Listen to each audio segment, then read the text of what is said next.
Thanks for staying with us. I'm Bill O'Reilly in a Weekdays at Bernie segment tonight. New study out of Ernst Young that I referenced before, which is a respected accounting firm, by the way, says that if President Obama is successful raising taxes on the affluent and on business, the country will lose hundreds of thousands of jobs, hundreds of thousands. But you're not going to hear about that study on the network news. And that is teed off our pal, Bernie Goldberg, who joins us now from North Carolina. Now, this is a significant study, right? Yeah, I would say so. It's not a total news blackout because the New York Times, Washington Post, to their credit, and Fox News did cover it. But what Ernst Young, a respected organization, says is that if Barack Obama gets his way and if taxes go up on the so-called rich, 710,000 jobs will be killed off. Yeah, I don't know how you get it down to 710,000 jobs, but some of the stats... They're accountants. They're accountants. That's all they do is they do numbers, you know? But it could be 707,000, maybe 12,000, you know. Okay. How about 700,000 jobs will be killed off? But now, that strikes me as significant. The backup is the most fascinating to me, and this is why I don't understand why CBS, NBC, and ABC wouldn't cover it, because the backup is very fascinating, which is why I said to Ms. O'Mara, who doesn't really care, with all due respect to her, about Ernst Young or anything else, you know, she's not going to. Right. 900,000 business owners would have, under the new tax-to-rich plan, have their taxes go up. 900,000. I mean, that's a lot of business owners right there. So they're going up. Now, they're going to do one of two things to pay those taxes. Pass the cost on to the consumer, higher prices, or fire somebody, or not. Sure, they're not going to just say, "Oh, we'll take less profit," because a lot of them aren't even making a lot of profit in the recession. So that's number one. So go ahead.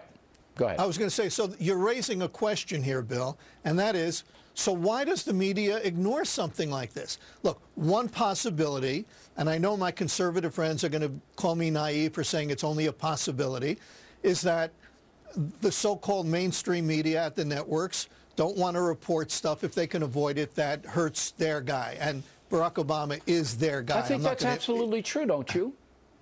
I think it's a distinct possibility, but I think it's true.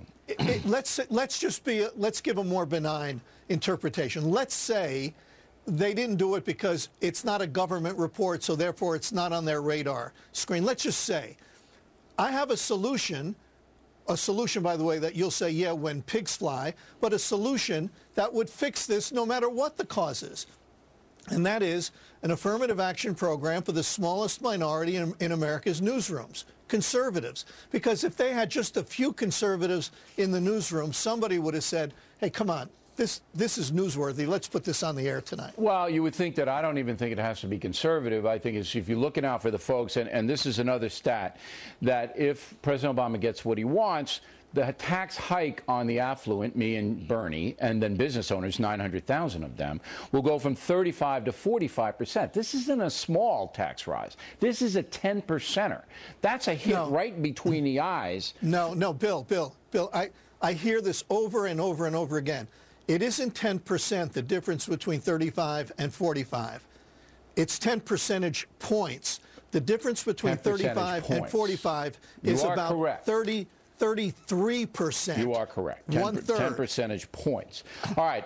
Real quick, the Romney trip. Media Research Center, conservative group. Right. You've been critical of them in the past. I think they do pretty good research. We've never had trouble with their stats. They do excellent research. Okay. They said I only wish they would do it on both sides. 86% of all the media coverage on Mitt Romney's overseas trip was negative. 86%.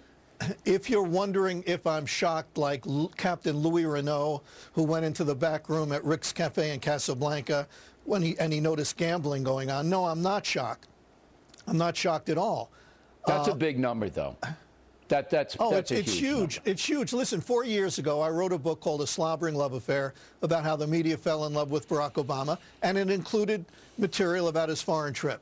So they drooled all over him 4 years ago. And all they could find now are gaffes in Romney's trip.